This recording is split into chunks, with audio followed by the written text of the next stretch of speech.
Hello guys, তো কেমন আছো? আর একটা ব্লগ নিয়ে এসেছি আজকে। এটা ভালো করে বসে কিভাবে স্কিন কেয়ার করতে হয় তা আজকে আমি তোমাদেরকে দেখাবো।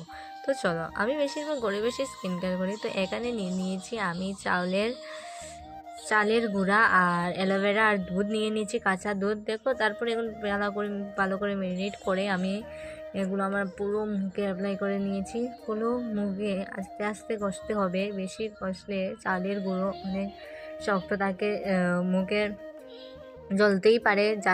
যাদের স্কিন একটু পাতলা থাকে তাদের একটু মুখে জ্বালা যন্ত্রণাও করতে পারে। তো দেখো, আমি পুরো নিয়ে নিয়েছি। আর যাদের স্কিন একটু পাতলা তারা বেশি করে দুধ নেবে, কারণ চাউলের দানা বেশি নিলে তোমাদের স্কিনে প্রবলেম হতে পারে, কিন্তু বেশি করে দুধ দিয়ে তোমাদের স্কিনটা আরও উজ্জ্বল হয়ে যাবে। তো দেখো, এখানে আমি পুরো অ্যাপ্লাই করে নিয়েছি। তো এটা আমি শুকানো পর্যন্ত ওয়েট করব। তো এখানে দেখো আমার এটা শুকিয়ে গেছে, শুকানোর পর মুখে অনেক টানছে। আর দেখো আমি এরকম করে পালাচ্ছি, খুব শক্ত, মুখে জ্বালা যন্ত্রণা হচ্ছে। তাই জন্য আমি এটাকে একটু জল দিয়ে সারছি। দেখো, জল দিয়ে তোমাদেরকে একটু আস্তে আস্তে ডলতে হবে, ভালো করে ডলবে না, নাহলে মুখে তোমরা দুঃখ পাবে। আর দেখো, এখানে আমি ঠোঁটেই দিয়েছি, আমার ঠোঁট কীরকম একটা পিঙ্ক পিঙ্ক করছে ঠোঁটটাও।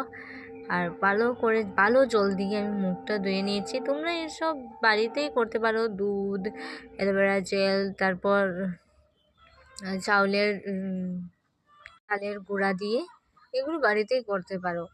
তারপর তোমাদের করে যে ক্রিম আছে সেই ক্রিম ভালো মুখ ধুয়ে ভালো করে সেই ক্রিম ডেইলি তোমরা যেটা ইউজ করো এটা মেখে নিতে পারো। তারপর এটা কতদিন করতে হবে, সপ্তাহের মধ্যে যদি তোমরা 3বারও করো কোনো প্রবলেম নেই, তোমরা তারপর রেজাল্টটা দেখতে পারবে। তো দেখো, এখানে আমার মুখটা কত ফর্সা হয়ে গেছে। তো দেখা হচ্ছে পরের মিনি ব্লগে। বাই।